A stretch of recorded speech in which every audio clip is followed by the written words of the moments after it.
Well, our flagship beer is the Farmhouse Pale Ale. In addition to, like in Saisons and the yeast characteristics of those, we're also hopheads. And we love hops, and we're American hopheads, and we love American hops. And so that's what we did with our Farmhouse Pale Ale. That's our flagship beer, our bread and butter, the vast majority of what we make, and we drink a lot of it too. And it seems to suit itself well to many situations. It's dry, it's crisp, but it's got this really nice hop character, citrusy, lemony, playing also with the fruity and citrusy esters of that yeast, combining with this, the light, spicy phenols that we get from it. We feel like it works really well together. And so that's the Farmhouse Pale Ale, or the FPA as we call it. And then we do a host of other beers as well. We've got a series called the Freestyle Series, and those are just numbers. We did our first freestyle, and that was called that an Imperial American Saison. It was basically a double IPA fermented out with Saison yeast, and that was in the fall, so we were lucky to have some wet hops, and so we dry hopped it with some wet citras and a host of other things. And that was our big hop bomb, which was lots of fun. And then our second one, we were coming more in the later fall, we did a stout, kind of a lighter, drier stout, and then it was the third freestyle. Another stout, bigger, heartier stout, but again fermented with the Saison yeast. We called it a black Saison, but you call it a stout. Beer semantics are really up for debate, and sometimes I hear me calling the same beer a couple different things because I don't personally get too worked up about beer titles or whatever.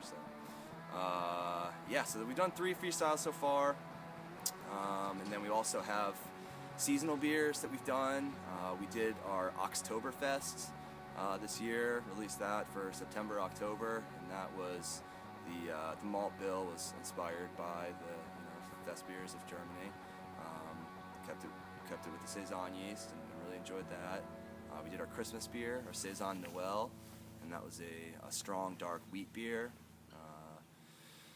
And what else? We haven't had any seasonal beers since that. We just released a beer called the Sasuga, which was our first official release of a beer that was been fermented using Brettanomyces. Since we started, we've been making funky beers and aging them in barrels, but all that takes a while, and those are just starting to come to play now as the barrels are starting to be ready. But that Sasuga was all stainless steel, and that was actually a rice beer, a lower gravity rice beer that we then fermented with a few strains of Brett and some Saison yeast as well. And doing that primary fermentation with Brett is a blast. Not many people out there are doing primary with Brett, and it's a different different game. You get these different characteristics that are coming together sooner than they would otherwise, and the beer is just evolving and constantly changing, and we're having a lot of fun with that one.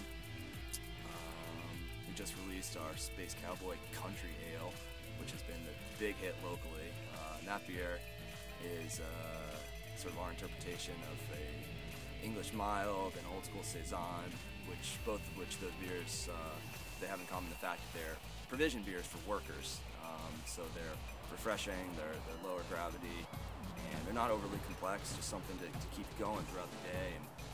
And sure enough, plenty of hard-working folks around here, the majority of them are farmers, and they're coming over here and just absolutely crushing on that Space Cowboy Ale, which has been a lot of fun.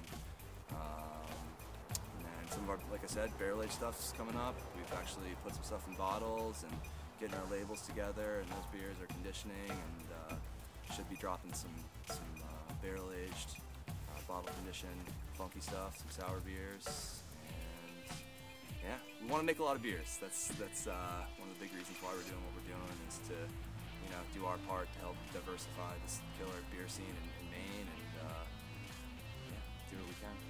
This is Tim Adams from Oxbow Brewing, and